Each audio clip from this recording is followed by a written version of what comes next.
The Pancake, from Round the Yule Log, Norwegian Folk and Fairy Tales, compiled by Peter Christian Asbjornsen, translated by H. L. Brackstad, telling and art by Heather Webb.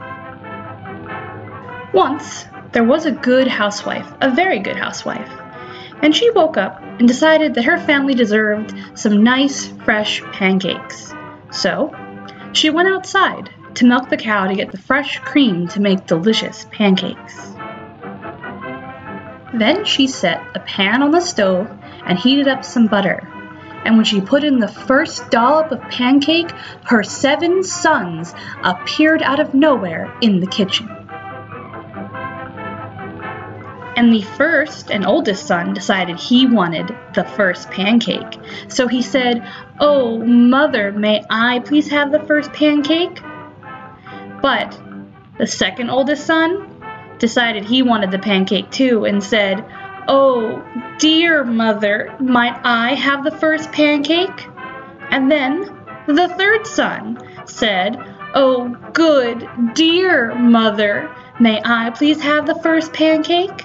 And then the fourth son said, "Oh, kind, good, dear Mother, can I please have the first pancake?" And the fifth son, not to be outdone, said, "Oh, sweet, kind, good, dear Mother, may I please have the first pancake?" And the sixth son said, "Oh, sweet, nice, kind, good, dear Mother, may I have the first pancake?" And now the youngest son, the cutest of all, with his big baby eyes, said, "Oh, darling, sweet, nice, kind, good, dear Mother, may I please have the first pancake?" Now, the mother was very annoyed because she was trying to cook them breakfast and they were fighting over who would get the first pancake. And she turned to them and said, "Well, you can all just wait your turn because it won't even be ready until it flips itself." Now, what she meant to say was, "This pancake won't be ready until I flip it." But she said until it flips itself. And the pancake heard this, and he got very scared. So he tried to climb out the side of the pan, but he fell back in. Well, he fell on his back. And so the new side started to cook, and all of the boys saw that the pancake had flipped itself, and they started to drool waiting for that first pancake.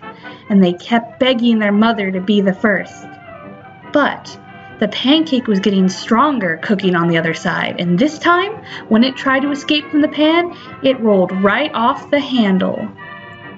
It rolled to the stove, and it rolled to the floor, and it rolled to the door. And the good housewife called out, "Oh, stop, Mr. Pancake, we were going to eat you." And the pancake turned back and said, "I'm sorry, Goody Putty, but I am not gonna let you eat me." And he rolled out the door. And he rolled down the road for a while enjoying his freedom, until he heard stomp, stomp, stomp of a man walking down the path. And the man said, "Good morning, Mr. Pancake." And the pancake said, "Good morning, Manny Panny. How are you today?" And he said, "I'm doing fine, but why don't you slow down just a bit? I would sure like to eat you." And the pancake turned to him and said, "If I didn't let Goody Putty eat me, I am certainly not going to let Manny Panny eat me." And he kept on rolling. Until he came to a farm where some hens were plucking at the ground. And one hen walked over and said, "Good morning, Mr. Pancake." And the pancake said, "Good morning, Henny Penny. How are you?" And the hen said that she was fine. "But why are you rolling so fast? Why don't you slow down a little bit and let me eat you?" And the pancake turned to Henny Penny and said, "If I didn't let Goody Putty eat me, and I didn't let Manny Panny eat me, I am certainly not going to let Henny Penny eat me." And he kept on rolling, until he came to a tree in which some birds were tweeting. Now one of them came to the ground and said, "Good morning, Mr. Pancake." And Mr. Pancake said, "Good morning, Birdie Purdy. How are you?"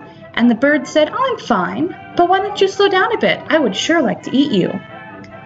And Mr. Pancake turned to the bird and said, if I didn't let Goody Putty eat me, and I didn't let Manny Panny eat me, and I didn't let Henny Penny eat me, I am certainly not going to let Birdie Purdy eat me. And he kept on rolling until he came to a lake. And a bunch of ducks were in the lake. One of the ducks walked over and said, good morning, Mr. Pancake. And the pancake said, good morning, Ducky Lucky, how are you? And the duck said, oh, I'm doing just fine, but why don't you slow down a bit? I would sure like to eat you. Mr. Pancake turned to the duck and said, if I didn't let Goody Putty eat me, and I didn't let Manny Panny eat me, and I didn't let Henny Penny eat me, and I didn't let Birdie Purdy eat me, I am certainly not going to let Ducky Lucky eat me. And so he kept on rolling until he came to an open field with geese. Now one of them came over and said, good morning, Mr. Pancake. And Mr. Pancake said, good morning, Goosey Lucy, how are you today? And the goose said, oh, I'm very good, but why don't you slow down a little bit? I would sure like to eat you. And the pancake turned to Goosey Lucy and said, if I didn't let Goody Putty eat me, and I didn't let Manny Panny eat me, and I didn't let Henny Penny eat me, and I didn't let Birdie Purdy eat me, and I didn't let Ducky Lucky eat me, I am certainly not going to let Goosey Lucy eat me. And he kept on rolling until he came to the edge of a dark forest. Now, this is not the kind of forest that one goes into willy-nilly. This is the kind of forest where one sits and thinks about whether they really want to go into that forest or not. And while Mr. Pancake was thinking, along came a pig. And the pig said, good morning, Mr. Pancake. And the pancake said, good morning, Piggly Wiggly, how are you today? And the pig said, oh, I'm fine, but I sure hope you're not thinking of going into that forest. It's very dangerous to go alone. And the pancake looked at the forest, a little uneasy. And the pig thought for a moment, and he used his hoof to scratch his chin. And he said, why don't I go with you through the forest, and we can protect each other? Well, Mr. Pancake was finally relieved that someone wasn't trying to eat him, and he agreed, glad to have a friend to walk with him through the forest. And so they rolled and trotted respectively through the forest until they came to a river. Now, Piggly Wiggly is a pig and can swim, and so he hopped right into the river and started to swim across. But when he looked back, he saw that Mr. Pancake was still on the shore. So, Piggly Wiggly swam back, and he said to Mr. Pancake, well, aren't you coming? Now, Mr. Pancake looked at the water and looked at Piggly Wiggly and said, well, I'm a pancake, and if I go in water, I won't be a pancake anymore. I'll just be mush. And the pig thought about this for a moment, and he used his hoof to scratch his chin, and he said, you know what, Mr. Pancake? Why don't I carry you across the river? You can hop on my nose right here, and I'll just wade across, and that way you won't get wet.